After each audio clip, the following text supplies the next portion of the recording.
As far as the issue of AI and consciousness goes, I think that there's three different layers to this, and you see this in literature a lot. Like in an example of the Pinocchio story that I used, right? It's when the non-biological or inanimate object or the doll comes to life.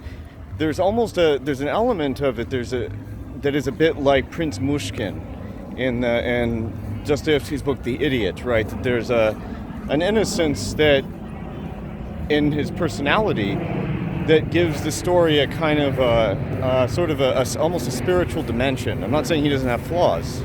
He's definitely not perfect, obviously, but he's by having that very pure and inexperienced quality that allows him, in some ways, I think, to experience the joy, the excitement, the very non-jaded expression of what we consider childhood, the spirit of childhood.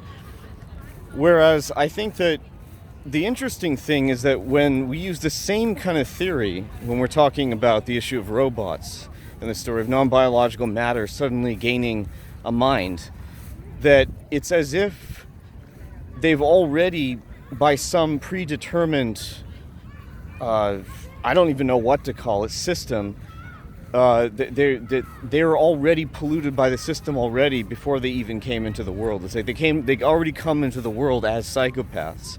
They don't even have any of that naivete. And the assumption with non-biological matter is that it's incapable of emotion, and also understanding human emotions, obviously.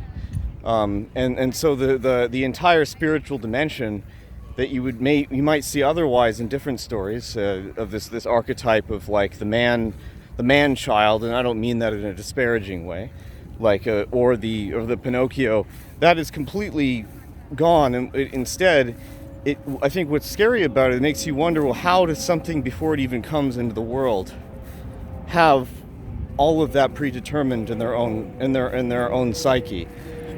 How is it that it can already be polluted by the system in that way, and then also be perfectly happy to want to do exactly what human beings say? And I understand some stories they do have the inclination to rebel, but it's interesting how the same theory can go in two very different directions, and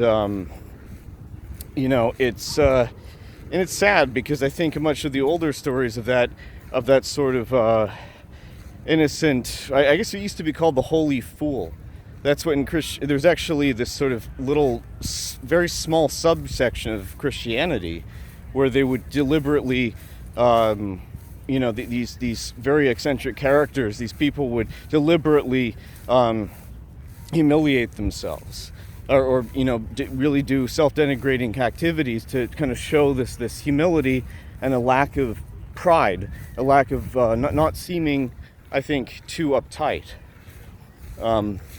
And that ties into sort of that archetype of that sort of pure spirit, the naive spirit.